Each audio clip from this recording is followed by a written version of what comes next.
Kurumjari, Namaskar, good evening friends. Thank you for coming. ये briefing जो है कल एक घटना हुआ मणिपुर में. This is the continuation of the same unabated violence that we have witnessed in our state of Manipur since 3rd May 2023. Yesterday, in a place, there was an ambush that happened in Kangpokpi district, which led to the death of 3 church leaders belonging to a tribal community called Thadau community, and 5 people were injured. And that was sometime around 10 to 11 a.m. And in the evening again, around 6:30, another violence happened in None district, where a man belonging to a minor tribe, Chiru tribe, was also killed. In both the cases, it was an ambush by unidentified armed men. These tragic incidents are part of the same continuing lawlessness in the state of Manipur. The first is both the sites are very sensitive since 3rd of May 2023. The first place in the Kangpokpi district where these 3 church leaders from Thadau community were killed happened between Kojim and Kolend, between these 2 areas in Kangpokpi district, which is dominated by Kuki-dominated areas. And another area in None district, which is called Zhuzang Tek, the second incident happened, which if you recollect in my speech in Parliament, I have referred to this place as Bermuda Triangle of the state, where we have earlier cases where one Linthoy Ngambi, a young girl disappeared. We don't know about her whereabouts. This was at the beginning of the crisis. So the lawlessness continues, and unfortunately, the government of India is not they have not been taking any interest since the very beginning, and we have been insisting that if the government wants to stop this, they could have done it long time back. I must also remind you that this incident that happened yesterday, prior to that, there was also a massive attack on Indian villages near the Indo-Myanmar border. These villages are at Choro, Namli and Wangli areas. These are primarily villages belonging to the Tangkhul tribes. And the reports say that armed elements from Myanmar are involved. They are the ones which are involved in this attack. They burned down houses and marketplaces in these 3 villages. So the violence that started on 3rd of May 2023 has expanded. We know that since last 2-3 months, what happened in Litan, in Kamjong, Ukhrul area, and it continues. And it seems that those who want to destroy Manipur is bent upon expanding this crisis across community. Now it's no longer between 2 communities, it's within the tribal communities of broadly the Kukis and Nagas, so to speak. These crises have been developing, and the intentions seem to be very clear, that create lawlessness and pressure whoever is the authority and destroy Manipur. That's the plan that some of these forces, in collusion with those inimical forces from outside the country, they have been doing it. And unfortunately, the government has not taken appropriate action still. As it happened, right from the day one, we have so many deployments of Central Security Forces and Manipur Police. In these areas also you have, for example, this Wangli and Namli Choro incident. There are Central Security Forces deployments, barely few meters and kilometers in and around these places. This is the border area. How is that we couldn't prevent and stop or hunt down those perpetrators?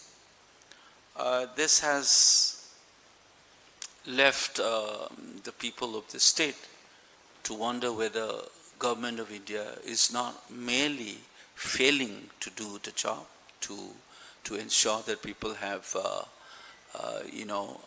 their fundamental rights and their property is being protected.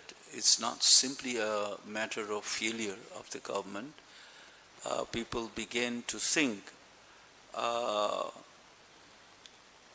to suspect that the government of India is complicit in these affairs, these unfortunate incidents.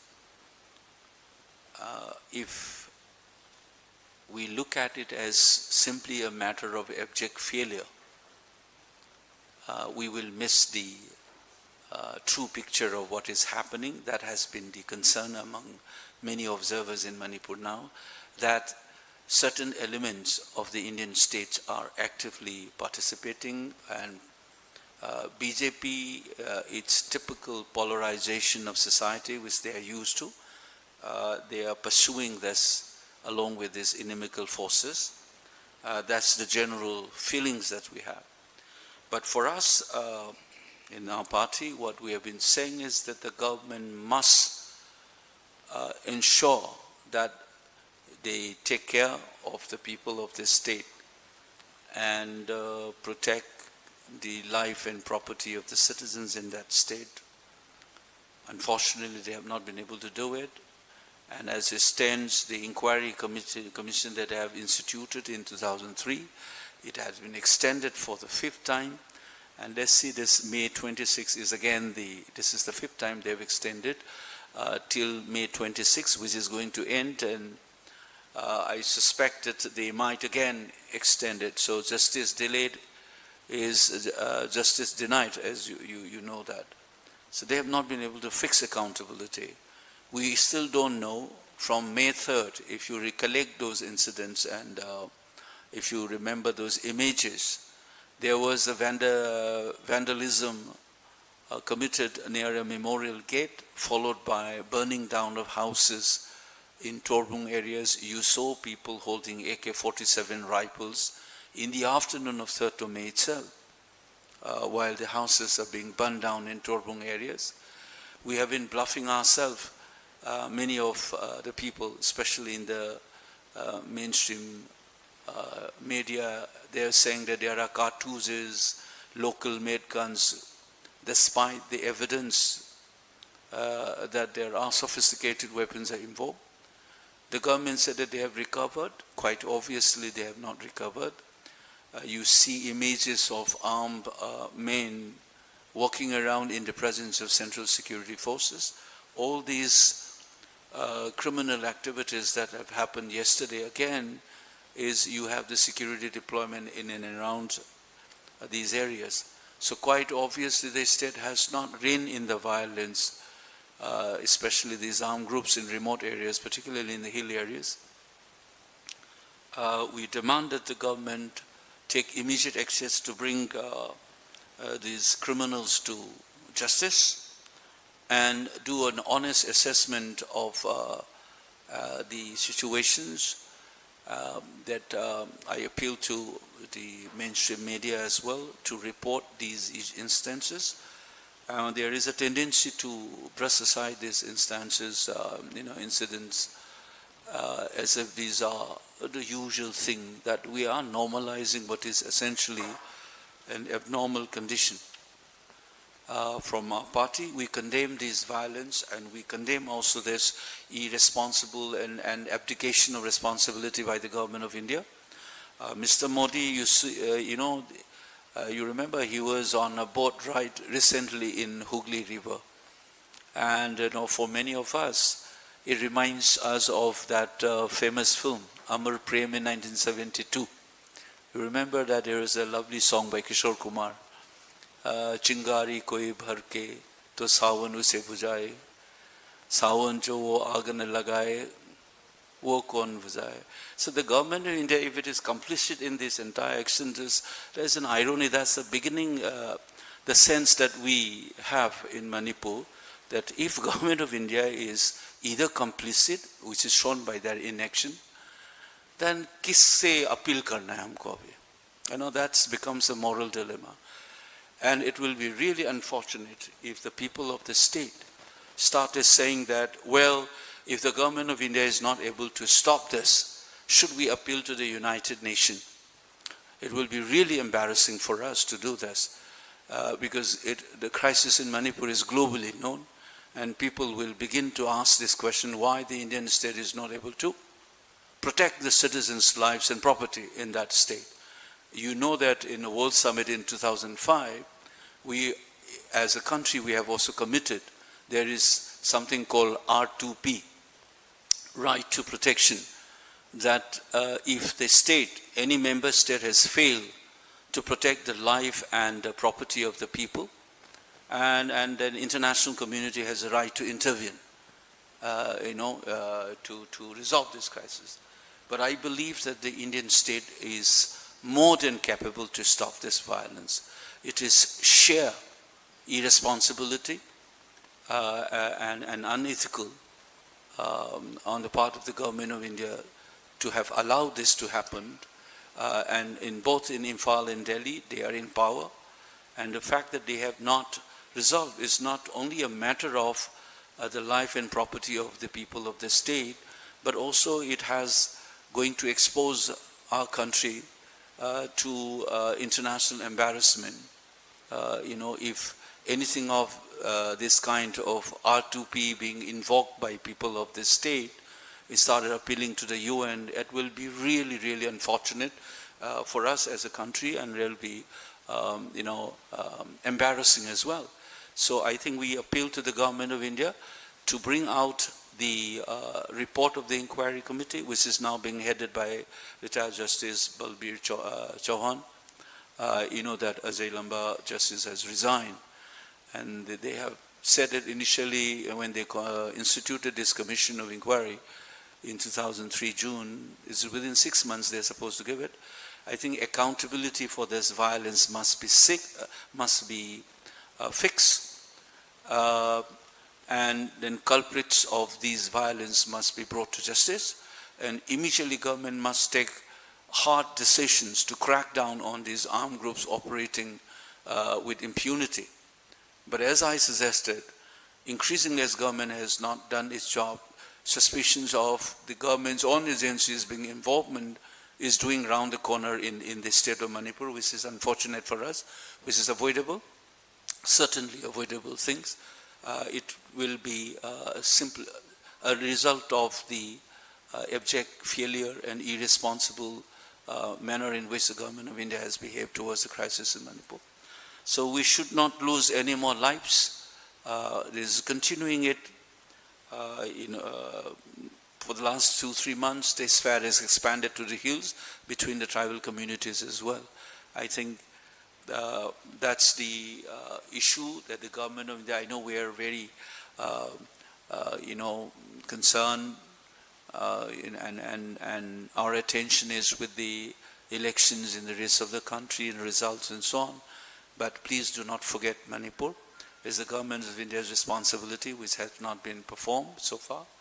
And we as a responsible party demand that government of India must protect the life and property of the citizens of the state of Manipur. Thank you so much. I'll take if you have any question.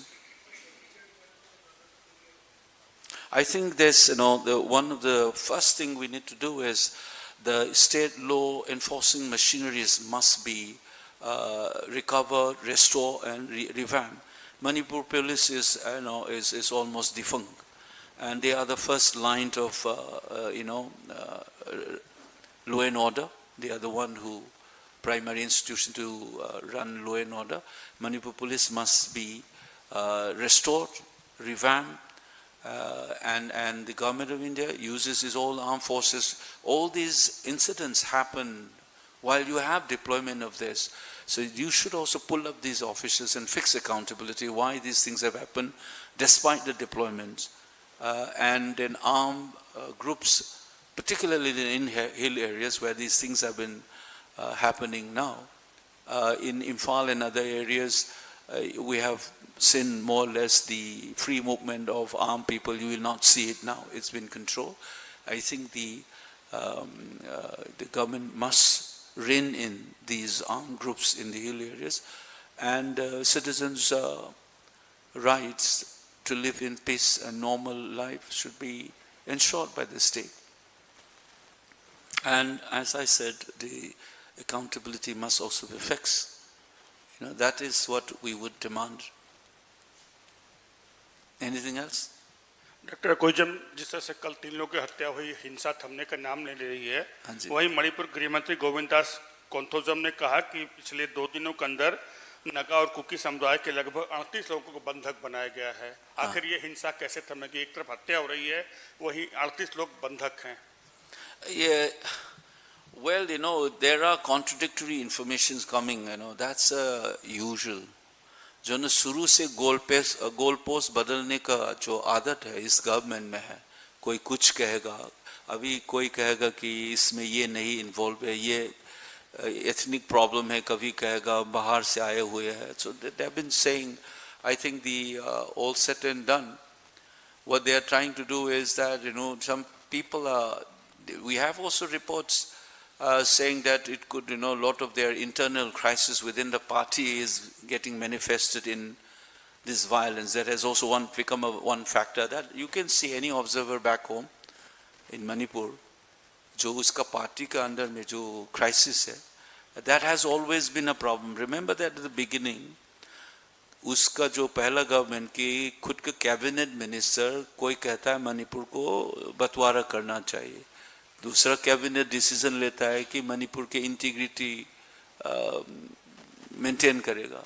So these double voices, contradictory voices, changing goalposts, I think the government of Manipur, they should be honest enough. If they are not able to handle it, if they are under the diktat of the union government, they should openly say it, either protest or resign. I mean, that's the things that people of the state would expect. You said it, we couldn't do it, center is dictating terms, so it's unacceptable, we are moving out. Or otherwise confront and say that constitutional का जो हमारा government का right है हमको देना चाहिए. That's what people generally feel in Manipur.